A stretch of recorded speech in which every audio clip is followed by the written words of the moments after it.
আমার মন অত অত দুর্বল নেই, সেই ভরসাতেই বলছি। কোথাও হয়তো আমি এই বাড়ি থেকে বেরিয়ে গিয়ে আমার জন্য একটা জায়গা খুঁজে নিতে পারবো। কঙ্কাবতী, একটা কথা বলবো? এখন তো আর আমি তোমার জীবনের সেই বিশেষ মানুষটি নেই যে তুমি আমাকে বিশেষ নামে ডাকতে পারো। আমার মনে হয় এখন থেকে তুমি আমাকে কাকুন বলে ডাকলেই ভালো হয়। আজ আমার বড্ড ঘুম পাচ্ছে, আমার খুব ক্লান্ত লাগছে।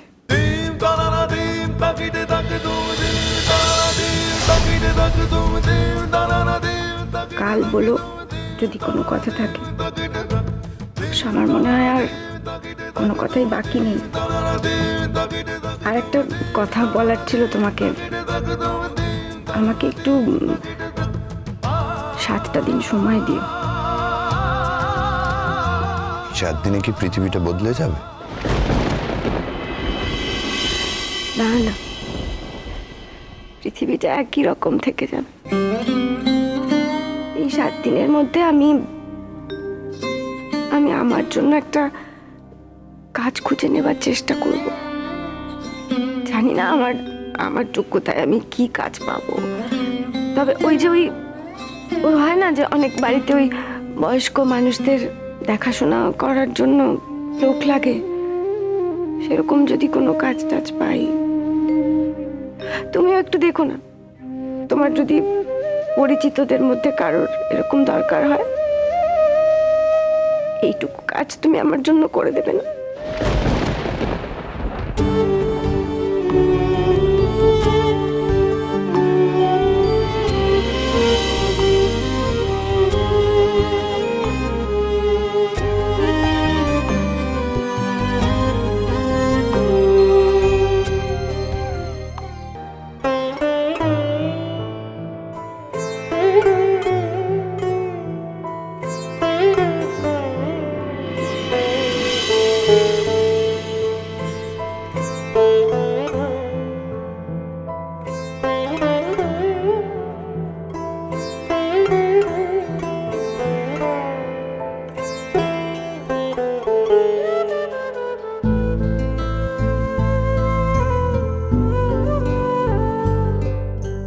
সত্যি কি ও চলে যাবে? আমি যা ভেবেছিলাম তা তো নয়। ও তো ওর রিজুদার বাড়ি যায়নি, কিন্তু এত বড় একটা ঘটনার মধ্যেও নিজেকে জড়ালো কেন? এর দাম তো ওকে দিতেই হবে। কেউ তো ওর কাছ থেকে দাম না নিয়ে ছাড়বে না। কিন্তু আমি এখন কি করে আটকাবো? কি করে আটকাবো ওকে? কেন যে কালকে বিয়ের কথাটা বলে ফেললাম? রাগ যে আমাকে মাঝে মাঝে কতটা অন্ধ করে দেয়। কি করবো এখন?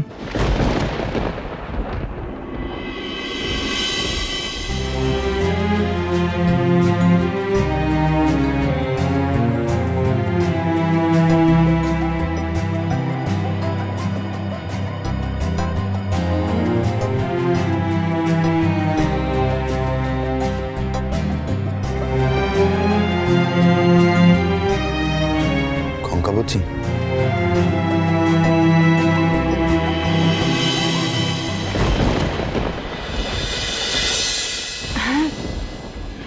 বলো।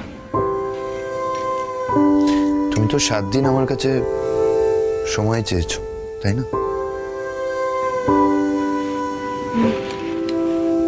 7 দিনই সময় চেয়েছি, তার থেকে একদিনও বেশি না। সবকিছু কিন্তু তুমি নিজের দোষেই হারাতে চলেছো কঙ্কাবতী। সবকিছু কি আমার ছিল কোনোদিন? আমি কি পেয়েছিলাম কোনো কিছু কোনোদিন? তোমার মনকে জিজ্ঞেস করো, পেয়েছিলে কিনা। যদি আমি পেয়েই থাকি,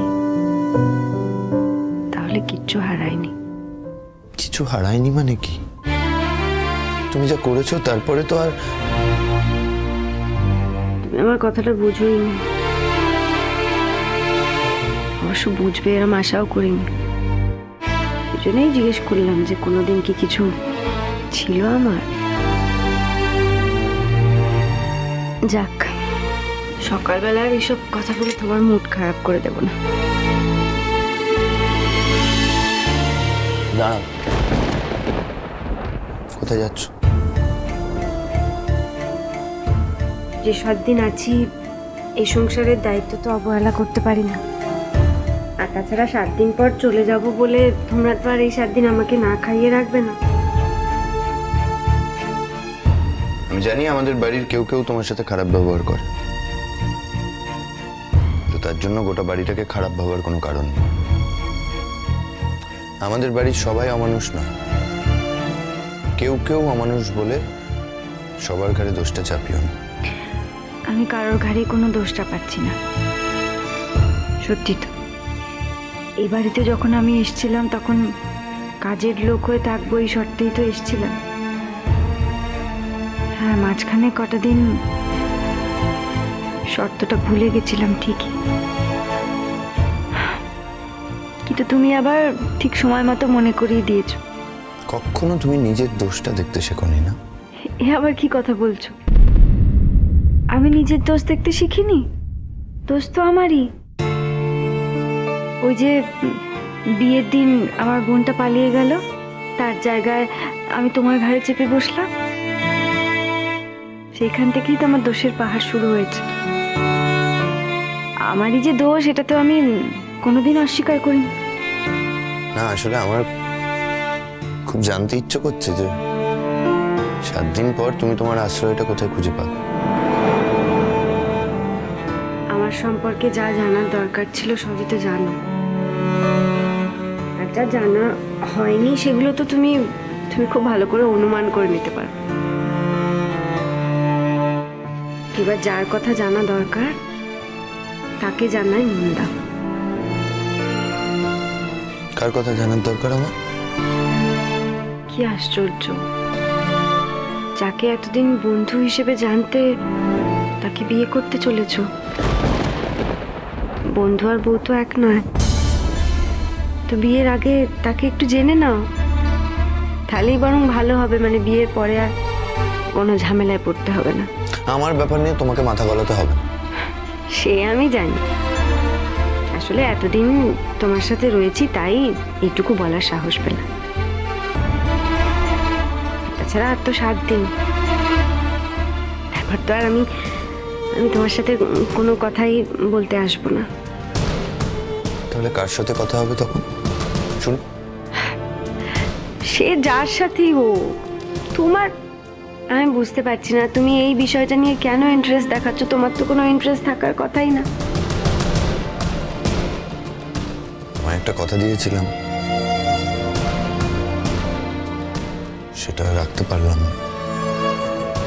কোন কথা বলো তো? ওই যে বলেছিলাম যে তোমার বাবাকে খুঁজে আনবো পাহাড় থেকে, আর খুঁজে না পেলেও তার আসলে কি পরিণতি হয়েছিল সেটা জানার চেষ্টা করব বলেছিলাম, তাই? বলেছিলে, কিন্তু তার জন্য আমি তোমার কাছে কোনোদিন কিছু দাবি করব না যে কেন তুমি আমার বাবাকে খুঁজে এনে দিলে না। আর সত্যি কথা বলতে কি, আমার বাবাকে খোঁজার দায় আমি কেন তোমার উপর চাপাবো? আমি চেষ্টা করবো এরপর থেকে, আমি চেষ্টা করবো আমার বাবাকে খোঁজার। ও, তুমি নিজে খুঁজে নেবে? বাহ,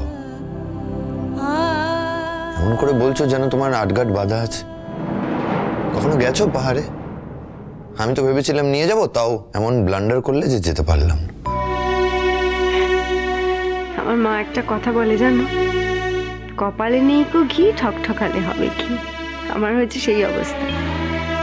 ওইসব পাহাড়ে যাওয়াটা আমার আসলে কপালেই নেই, সেই জন্যই যাওয়া হয়নি।